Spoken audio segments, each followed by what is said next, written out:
వీక్షకులందరికీ నమస్కారం. జూలై మాసంలో మిథున రాశి వారికి ఏ విధమైనటువంటి ఫలితాలు కలగబోతూ ఉన్నాయో మనం ఈ కార్యక్రమం ద్వారా తెలుసుకుందాం. అందులో ముఖ్యంగా ఈ మాసంలో ఉన్నటువంటి గ్రహస్థితిని గమనిస్తే మిథున రాశి వారికి 13వ తారీఖు వరకు లాభస్థానమందు కుజుడు యోగిస్తూ ఉన్నారు. దశమ కేంద్రంలో ఉన్న రాహు ఈ నెలంతా కూడా అనుకూలిస్తూ ఉన్నారు.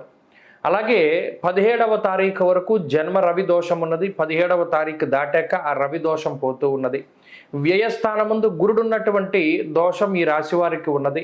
అలాగే శని భాగ్యస్థానమందు ప్రతికూలంగా ఉన్నారు. అంటే ప్రధానంగా చూసుకున్నప్పుడు 13వ తారీఖు దాటిన తర్వాత 12వ కుజుని యొక్క దోషం, అంటే 12వ స్థానంలో కుజుడున్నటువంటి దోషం కూడా ఈ రాశి వారికి వస్తుంది. కాబట్టి 13వ తారీఖు మునుపే కొంత ఎక్కువ గ్రహాల తాలూకు అనుకూలతలు అనేటువంటిది మిథున రాశి వారిలో కనబడుతూ ఉన్నాయి.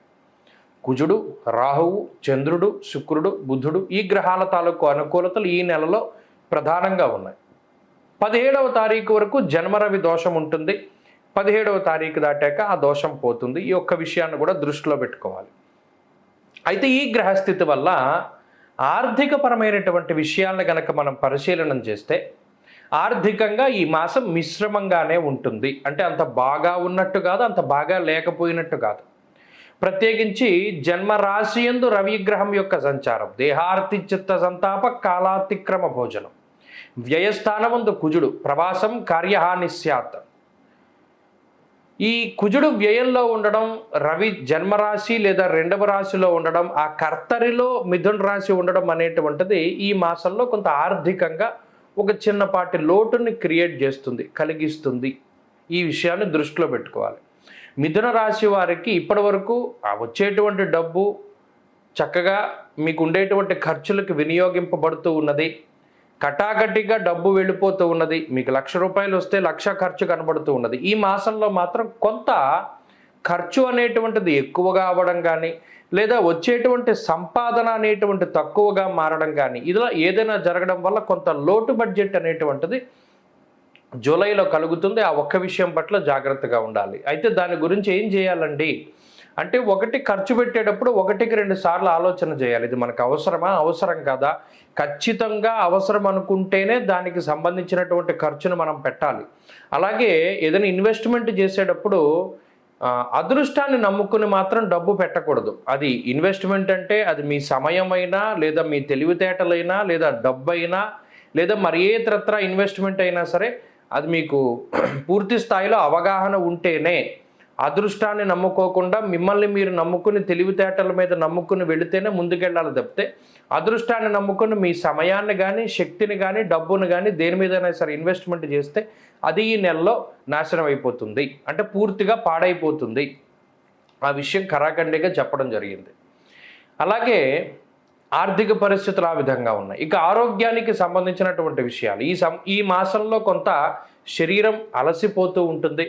కొంత ఎక్కువగా నలుగుతారు ప్రయాణాల పరంగా కానీ, ఆకస్మిక ప్రయాణాలు కానీ, లేదా మీరు కావాలని చేసేటువంటి ప్రయాణాలు కానీ, తీర్థయాత్రల వల్ల కానీ, ఇలా ఏదైనా సరే శరీరం ఎక్కువగా అలసిపోవడము, కాలాన్ని అతిక్రమించి భోజనం చేస్తూ ఉండడము, అలాగే ప్రతి చిన్న పని కూడా మీరే దగ్గరుండి చేయవలసి రావడం లాంటి అంశాల వల్ల కొంత శారీరక శ్రమ అనేటువంటిది ఎక్కువగా ఉంటుంది. దానివల్లే కొద్దిపాటి సమస్యలు వస్తూ ఉంటాయి. కుటుంబపరమైనటువంటి విషయాలు ఈ మాసంలో సాధారణంగా ఉన్నాయి.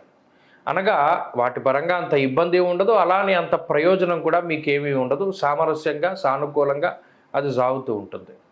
ఇక ఉద్యోగ వ్యాపారాలకి సంబంధించినటువంటి అంశాలు మిశ్రమంగా ఉన్నాయి. ఉద్యోగంలో కానీ, వ్యాపారంలో కానీ కొంత ఒత్తిడి అనేటువంటిది అధికంగా ఉంటుంది. అది పై అధికారుల వల్ల కానీ, లేదా ఇప్పుడున్నటువంటి మీ గ్రహస్థితి వల్ల ఏమవుతుందంటే మీలో మీకు ఆత్మన్యూన్యతా భావం, అంటే మనల్ని ఎవరు ఏదో అన్నారు, లేదా మనల్ని ఎవరో కించపరిచారు, మనం అసలు ఇక్కడ ఉండకూడదు అనేటువంటి ఆత్మన్యూన్యతా భావం అనేటువంటిది ఎక్కువగా ఉంటుంది. కాబట్టి దానికి వెళ్ళకండి. ఆత్మస్థైర్యంతో ముందడుగు వేయండి. ప్రతిదీ కూడా మంచిగానే జరుగుతూ ఉంటుంది. ఇక విద్యార్థులకి గ్రహస్థితి కొంత వ్యతిరేకంగా ఉంది కాబట్టి ఆచితూచి ముందుకు వెళ్ళాలి. గురువుల యొక్క అనుగ్రహం అవసరం, ఎందుకంటే ఏకాగ్రత లోపం అనేటువంటిది ప్రస్ఫుటంగా కనబడుతూ ఉన్నది. ఇక స్త్రీలకు ప్రత్యేకించి ఈ గ్రహస్థితి ఈ జూలై నెలలో మిథున రాశికి సంబంధించినటువంటి స్త్రీలు కొంత ఆరోగ్యపరమైనటువంటి శ్రద్ధ అవసరం వారికి. ఉద్యోగ వ్యాపారాలు చేస్తూ ఉండేటువంటి స్త్రీలకు మాత్రం ప్రత్యేకించి స్థానచలనానికి అవకాశం ఉంటుంది. అలాగే ఖర్చులు పెరగడానికి అవకాశం ఉంటాయి. ఇక మిథున రాశి వారు ఈ నెలలో మరింత అనుకూలమైనటువంటి ఫలితాలని సాధించడానికి ఎక్కువగా సూర్య ఉపాసన చేస్తూ ఉండాలి. ప్రతిరోజు ఉదయం లేవగానే ఆదిత్య హృదయ స్తోత్ర పారాయణం చేయాలి. ఆదివారం నాడు ప్రత్యేకించి సూర్యోదయానికి ముందే నిద్రలేచి స్నానం చేసుకుని సంధ్యావందనాది కర్మలన్నీ కూడా నిర్వర్తించుకొని సూర్యుడు ఉదయిస్తూ ఉన్నప్పుడే చక్కగా ఆయన ఆ ఉదయ కిరణాలు మీ మీద పడేటట్టుగా నుంచుని ఆదిత్య హృదయాన్ని పూర్తిగా సాంగోపాంగంగా పారాయణ చేసి ఒక రాగి చెంబులో కొన్ని అక్షతలు, పసుపు, కుంకుమ పోసి ఆ రాగి చెంబులో పూర్తిగా నీళ్లను నింపి ఆ నీటిని సూర్యుడికి అభిముఖంగా అర్ఘ్యం కింద వదిలిపెట్టాలి. అలా గనక వదిలిపెడితే ఈ గ్రహ దోషాలన్నీ కూడా నివారింపబడతాయి. ఆ ఒక్క పని కొంత పాటించడానికి ప్రయత్నం చేయండి, మంచి ఫలితాలు సంప్రాప్తమవుతాయి. స్వస్తి.